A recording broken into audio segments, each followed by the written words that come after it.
Hello, welcome back. My name is Jason White and this is Jason's Weird Reads, and today I'm going to be doing recent reads from the hip style, and this is I believe it's number 30. And so if you don't know what from the hip is, I generally pair this with the recent reads. So I do it approximately once a month, and the from the hip part's just where I shoot the shit with you guys for just a little bit about things that are happening in my life that often relate to the channel here. So this episode will also have a cover reveal. I'm going to be doing that very shortly, and that's for my collection of short stories. It's only 4 short stories. It's a very short novella length collection. It runs in about 114 pages long, and that is Attack on Sasquatch Valley, but I'll be getting to that soon. First, I want to talk about my summer, because you may have noticed I have not been around this summer. And the last from the hip video I did, I mentioned that my summer was looking like it was going to be busy, but you know, everything is like hindsight is 2020. Because I had no idea just how busy it was going to be and just how tired I was going to be all the time. So I tend to have to prioritize things, and I generally organize everything with my energy levels, and so what I can do and what I can accomplish and still be relatively sane. So I had to prioritize work and family, because those were the 2 biggest things that were going on in the summer.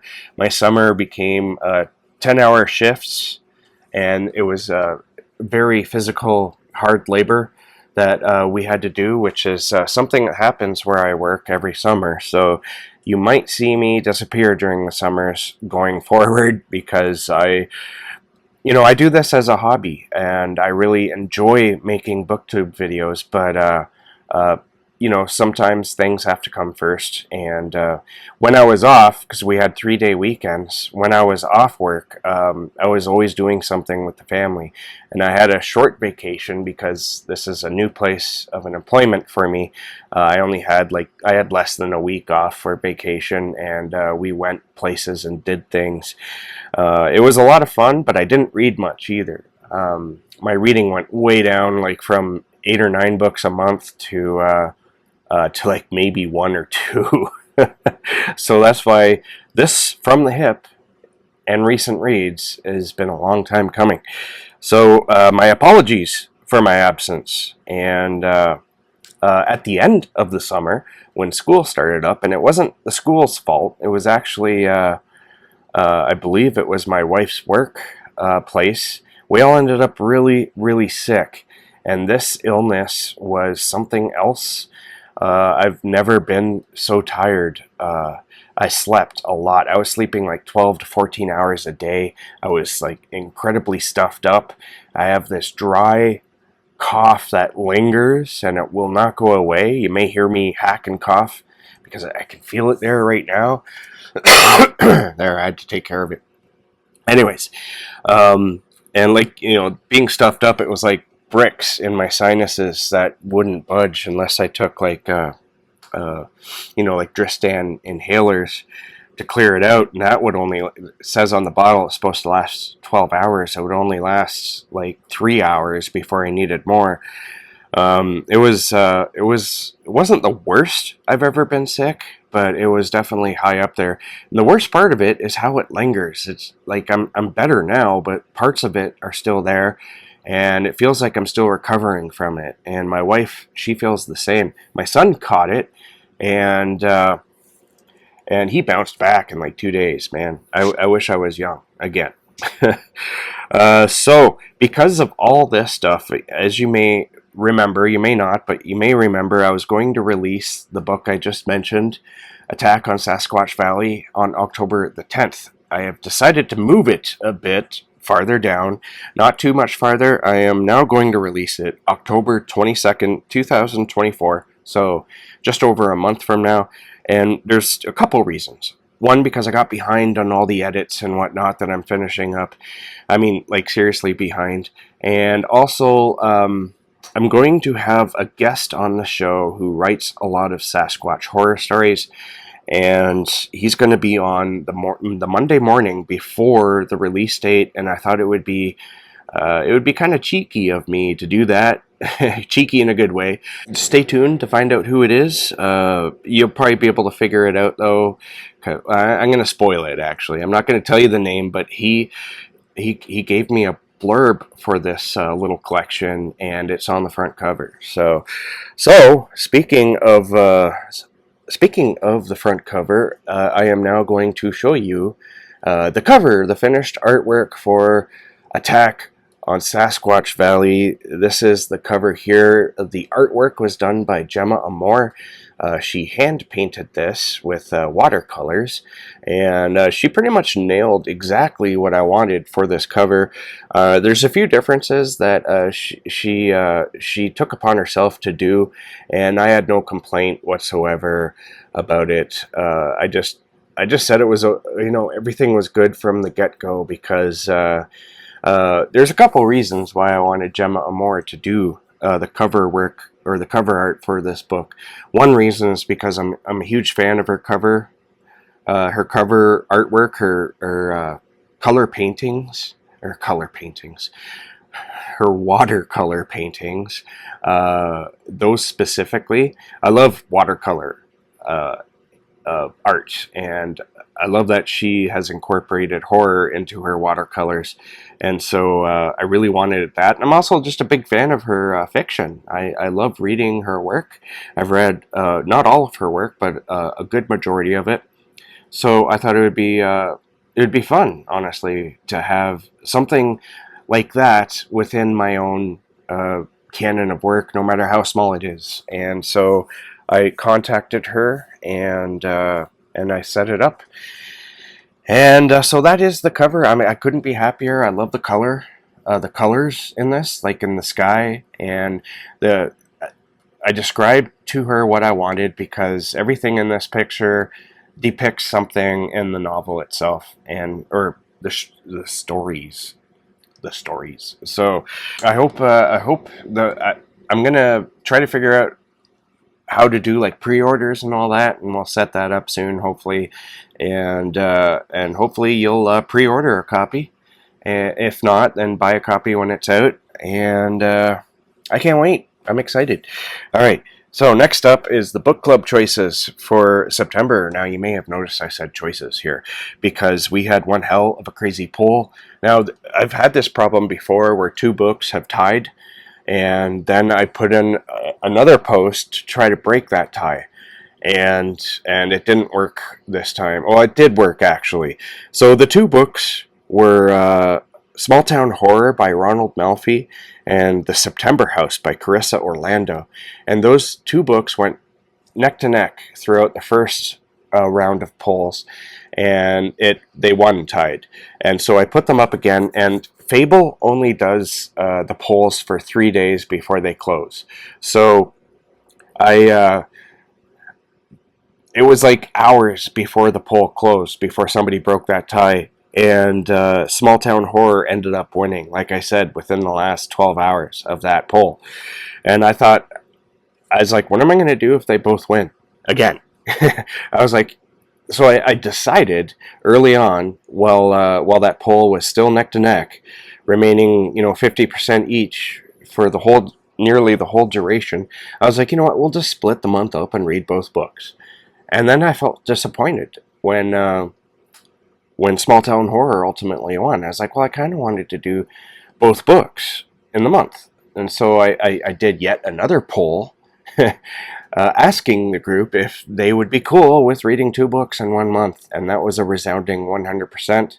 And so we decided to read both books for the month of September, which is this month. So we are reading Smalltown Horror by Ronald Malfi, and that one's just about to wrap up. I've read it. I've really enjoyed it, but I'll get to that soon.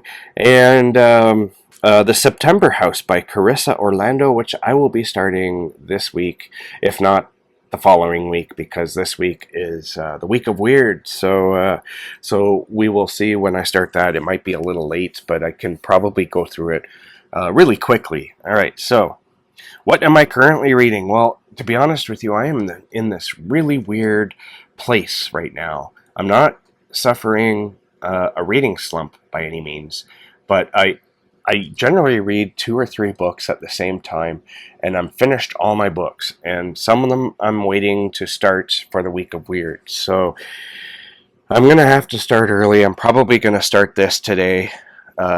Uzumaki by Junji Ito, because it's 600 pages, and I don't know. I'm going to count, even if I don't finish this whole thing by the end, I'm going to count it a win, because it's a huge book, and I believe it's a collection of all like the separate mangas that went into this. So I think just reading one would count. I'm not.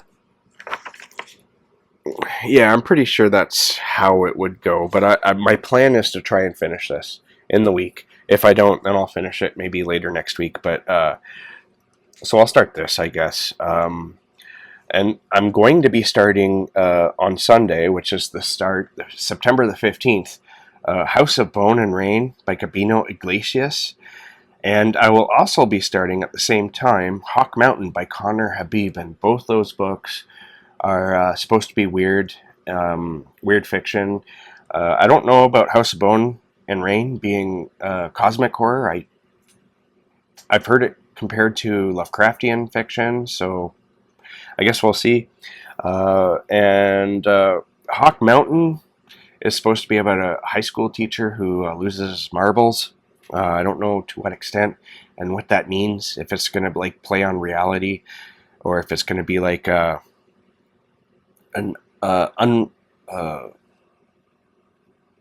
narrator you can't trust. If you remember, I've been sick, so words come to me difficult. I have difficulty with words sometimes, and today is no exception. So unreliable narrator. There we go. That's the term I'm looking for. Okay, so let's get into the books I have read. This takes me throughout summer, and continues from the last one, which was 2 or 3 months ago. All right, so The Exorcist House by Nick Roberts. Now, I think I stopped the last video on another book, but I wasn't finished The Exorcist House, or I hadn't even started it yet, I don't think. But I went and read that, and I did that for my conversation with Nick Roberts, which I had, and it went very well. I really enjoyed talking with Nick Roberts, and I was absolutely shocked at how personal he got at the very beginning of the interview about his own addictions. It was incredible. But The Exorcist House isn't as serious as the previous books that I read for this. It was more of a fun B-movie type horror book, and I really enjoyed it. And just today, or no, yesterday, I'm recording this on Saturday, September the 14th. And it was on September the 13th that the prequel, I guess, for The Exorcist House, it's The Exorcist House Genesis, was released. So go check that out. It's out now. I'm going to be reading that at some point as soon as I have an opening for it. During the summer, I listened to this book on Spotify, and it was a lot of fun. And that's Night's Edge by Liz Karen. Now, I've been in the mood for some vampire fiction for a very long time. I don't think that itch ever goes away for me.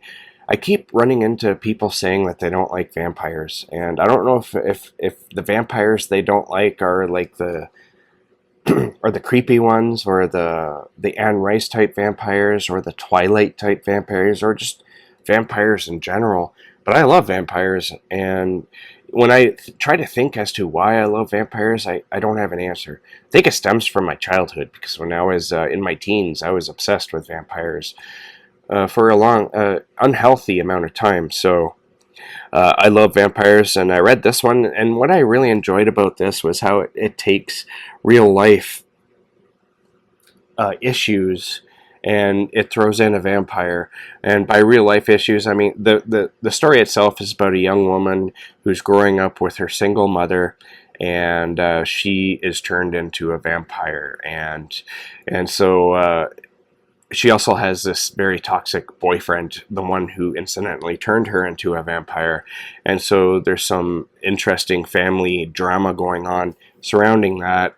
And there's also a vampire community and they have their own rules and whatnot, and of course some of these rules get broken, and the boyfriend sort of becomes like a dictator, leader for vampires, and he's trying to change things for the worst in unhealthy ways. Uh, it's a good book. I really enjoyed it. There's a sequel to this, and I'm hoping to read it shortly. But if you haven't read Night's Edge and you enjoy vampires, more from the point of view of vampire, well, not really the point of view, because the story is told from the daughter who is not a vampire, but you sort of see like the transformation of the mother, who she was before and who she becomes, and how she sort of betrays her daughter as things progress. It's a fascinating little book, and I was surprised by how much I enjoyed it. It was really good. Next up, I read Drowning in the Drink by Radar DeBoard, and I read this so I could talk to him. He put out a call on Twitter asking for, to appear on people's podcasts because he wanted to promote this book, and I was like, you know what? Come on mine, man. We'll have a conversation. I've been a fan of Radar's TikTok for a year, approximately, maybe a bit longer. He does a lot of fun videos over there. He seems like a really cool guy, so I invited him on, and I read his book first, Drowning in the Drink. Drowning in the Drink is about alcoholism, and the book starts off rather weird. If you don't like info dumps, you might not like this book, because the first third of this book feels like one giant info dump. But then once we catch up to where we are in present day, we get our scenes, and we get some pretty grim scenes at that, as to what it's like to become an alcoholic, in a sense. And it's about a mother and her son, and the mother gets attacked one day by this weird slimy stuff that I thought of as a worm, because it like goes right up her nose and into her system.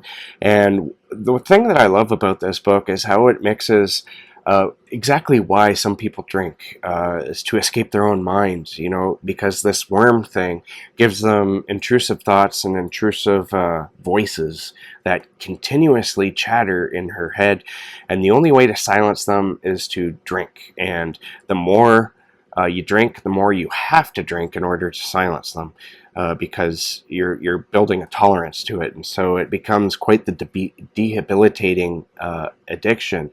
And Radar DeBoard displays this brilliantly, and I really enjoyed this. It's a novella. I think it's about 100 pages long. It's not very long at all, and it was a very fast read. I really enjoyed it. If you're interested in alcoholism or any sort of addiction horror, I guess, you definitely need to put Drowning in the Drink onto your TBR, because it's incredible. Now, this next book took me pretty much the entirety of the summer to read because of how long it is. It's like my copy, which is the paperback copy, like, this size worth, the longer type, but because I was so busy, I could only read maybe 20 to 30 pages a day, and before falling asleep with it, like smashing on my face. And of course, I'm talking about Wolves of the Kala, and that book, like I said, it's 900 pages, man. I could have flew through that in a couple of weeks if it was just normal schedule, but it was the summer schedule, and so it took me forever. And I'll know better for next summer not to read incredibly long books during the summer, because it was one point where I enjoyed the book. I enjoyed the entire process of reading that book, but by the time I got to the end of it, I was like, what the hell happened at the beginning? I'm starting to forget. And of course, I read this because Sin from Sin's Book Nook and I are buddy reading these books, and we're talking about it on the Weird Reads podcast, which you can check out. I'll put links down there so you can go and see that we've talked about this book, and that episode is now out, so you can definitely go check out our Wolves of the Kala discussion. And I bitched at the beginning of that video about how long it took me to read this book. it was too long, in my opinion. It took me like a month and a half. I think it was like 6 to 7 weeks, and I was frustrated by my progress, but you can only do what you can do. Sin, she finished the book like a good month before I did. And the sad thing is I started before she did. So um, I had to keep her waiting and waiting. And I apologize, Sin, if you're watching this, that I kept you waiting so long to discuss this awesome book. But Wolves of the Calla continues our Dark Tower journey. It actually continues the story. I don't want to talk about it too much. It's a gunslinger book, and this book starts to unravel what exactly is going on and why it's so important for our quartet to reach the tower. I just recently finished the next book I want to talk about, Song of Susanna. And I remember when I talked to Cliff on his channel, Cliff's Dark Gems. I was on his channel, I think it was like in June, and we were talking about the Dark Tower, and I hadn't started Wolves of Calla yet, and he told me that it gets weirder. The last 3 books in the series get weirder, and I was like, how can that be? Like, come on, man, we've been to Oz, literally, within the first 4 books. How can it get weirder? But yeah, it does get weirder, like, where it's getting weirder in a different way. Things have shifted, let's just say that, and it's becoming meta, but it's also like, it's hard to explain without spoiling it, so I'm just going to leave it at that. It does get weirder, but in a different way. And I've heard a lot of people complain about these last 3 books in the Dark Tower series, but I think I like them better than the first 3 books, or the first 4 books. And that's not to take away from those books. I really enjoyed those too, but this series is something else. And to think that Stephen King was sober for the majority of it, I don't know how he was able to find the voice of the Dark Tower and continue it in the same way. The way he just, the characters, nothing about them changes except for the way they progress within the storyline. And that's the most impressive part. Maybe it's not, because, thinking of fantasy books, how the characters all remain the same. But these books were written differently. They were written over the span of like 20 or 25 years. He didn't write them back to back like some fantasy writers write their series. And the interesting thing about this, and I remember this is why I, way back in like 2003 or 4, I wanted to read all the Dark Tower books then, because all the last 3 books were all written back to back, and they were all being released within months of each other. I forgot about that little tidbit. And I ended up stopping at the end of book 3 because I didn't like it. But I was trying to catch up so I could finish along with everyone else and enjoy the experience or not. Kind of glad I didn't back then, because I don't think I had the maturity, maybe it is, or at least not the insight, I've changed as a reader. I used to be a lot more snobbish, I guess you could say, a little more pretentious in my beliefs, and I probably wouldn't have enjoyed the last 3 books at all. And I think the proof is in the pudding, because I didn't like book 3 back then, but this time I did like book 3. I loved it. I don't think it'll be my favorite of the series, but I still loved it. And right now I'm absolutely loving the ride of the last 3. So I only have 1 more Dark Tower book, actually technically 2, because of the keyhole one that came out after. I believe it's like it fits between books 3 and 4, which I'm planning on reading once we're done with the Dark Tower series. So yeah, that's Wolves of the Calla and Song of Susanna by Stephen King. This series is awesome. I am being blown away, let me tell you. All right, next up, I read Incidents Around the House by Josh Malerman. I listened to this on audio, and let me tell you, this production, I was hesitant. Now, we read this for, I believe, the August book choice for the Jason's Weird Reads book club, which you can find on the Fable app. The links for all that stuff is down there in the show notes. So, Incidents Around the House 1 for August, and I was wondering how in the hell I'm going to read this book, because I don't own it. At the time, I didn't have enough money to buy it, But there it was on Spotify, just staring at me. So I was like, you know what? I'm just gonna go listen to it on Spotify. But I was hesitant because, first of all, I know that the point of view character is like an 8-year-old girl, and the narrator does a supremely good job at portraying that. So I didn't know if I wanted to listen to what sounds like an 8-year-old girl chattering in my ear for like 10 hours. But I took the plunge anyway, and I listened to it, and boy, am I glad I did, because that performance is absolutely incredible. It's like one of the eeriest performances I've ever listened to. Incidents Around the House is an incredible story. It's about a family that's haunted by this closet monster. That the little girl, it lives in her closet, in her bedroom, and she calls it the other mommy. It ends up becoming like, once the parents realize there's a haunting, they try to get away from it. And there's a middle part to this book that I didn't like very much, because it's basically the parents and the child trying to get away from this creature, this ghost or demon or whatever it is. But it chases them everywhere they go. They can't get rid of it. It's like some dirty family secret that they just can't hide under the carpet anymore. And that's very, I think that's very telling of what the whole book is about. But aside from that, that middle part kind of dragged as they went from place to place to place. And every time they went to a new place, you're like, why are you doing this? Like, you're not going to get away from it. And that proved to be true. So they decide to fight back at one point. And that's one of my favorite tropes, when the victims become decide to fight back against whatever is following them and trying to destroy their lives. So I really enjoyed it in the end. Incidents Around the House is an incredible book, and it's an even better audiobook. My one criticism of the audiobook is that the narrator, I really wish I looked this up before talking about it.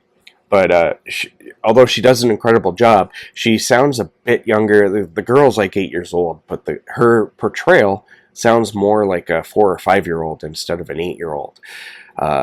Still, that really doesn't matter, because even if you don't know her age, you just assume that she's really young. But she's not quite as young as the voice is portrayed.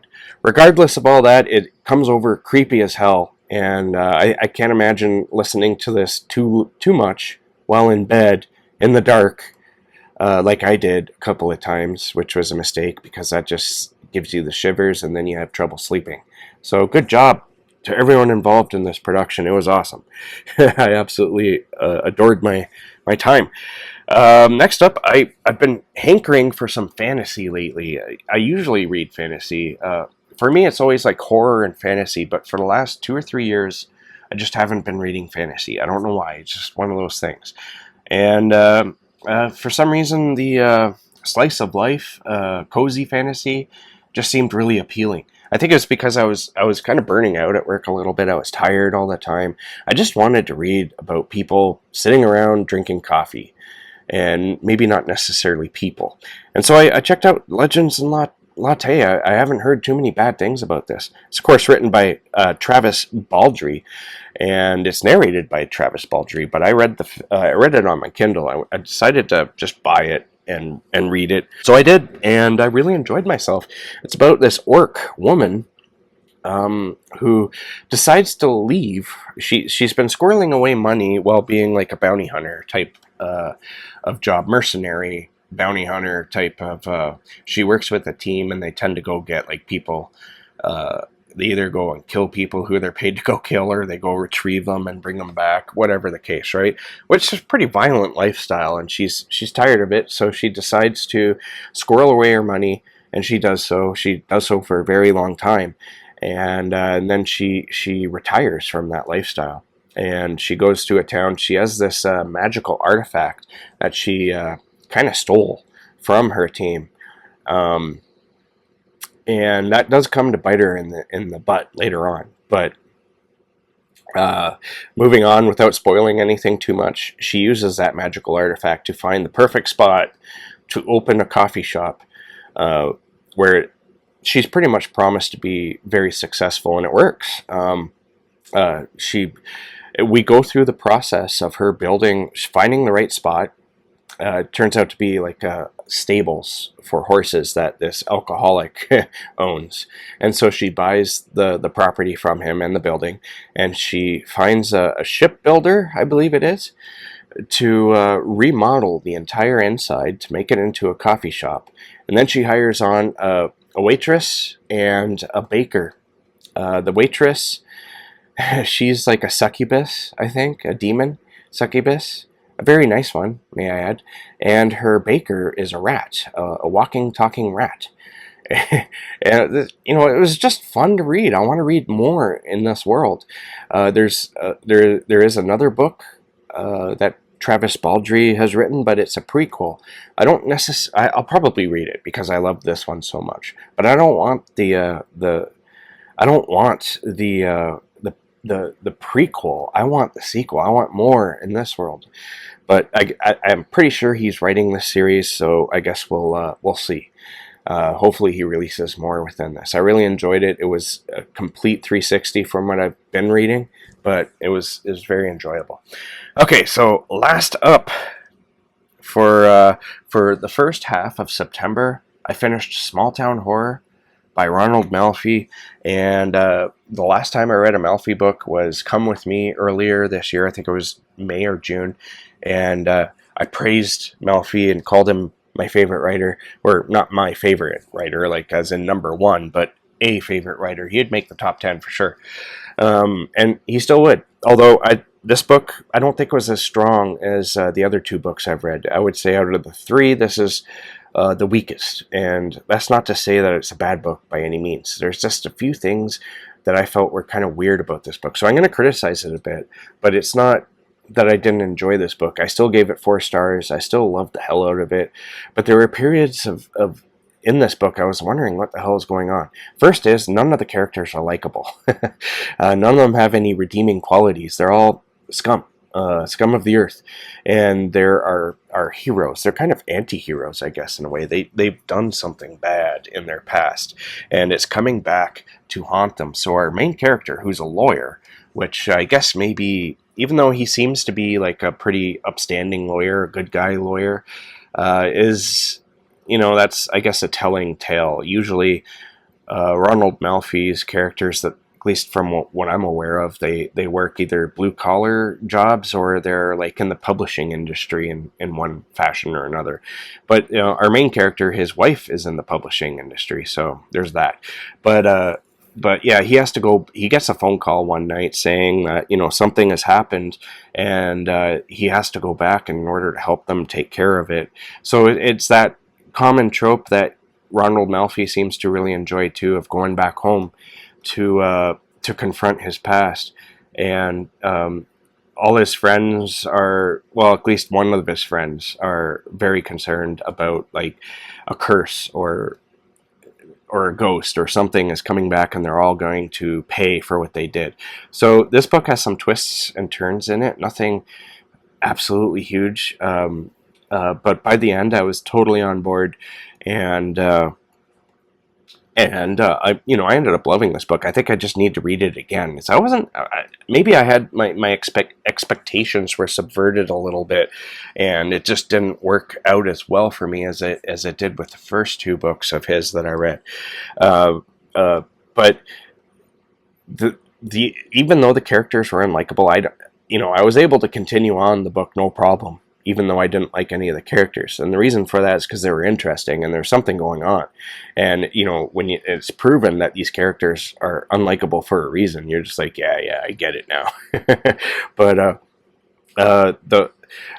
the characters themselves all have interesting problems. One thing I like about Ronald Malfi's work is he's not afraid to look at the ugliness of addiction.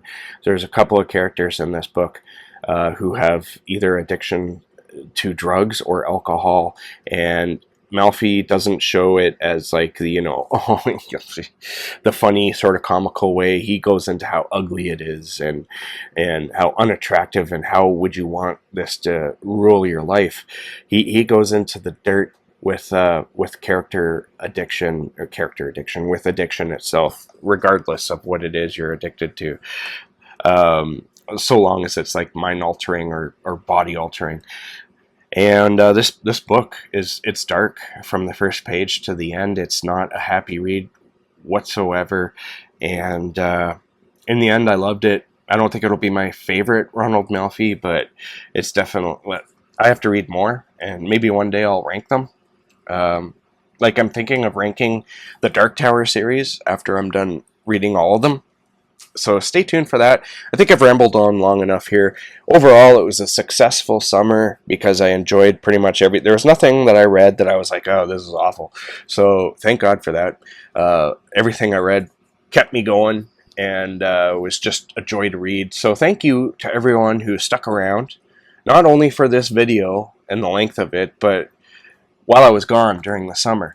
Thank you for still being here and wanting to watch whatever it is I do here. And if you're interested, you can go join the Patreon.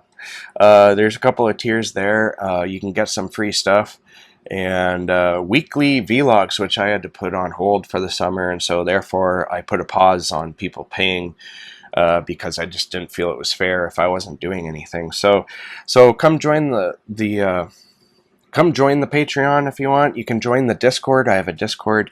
And thank you for being here. If you made it this far, how about you leave me a little wizard or a witch down there in the darkness? I'll leave you some wizard or witches in return.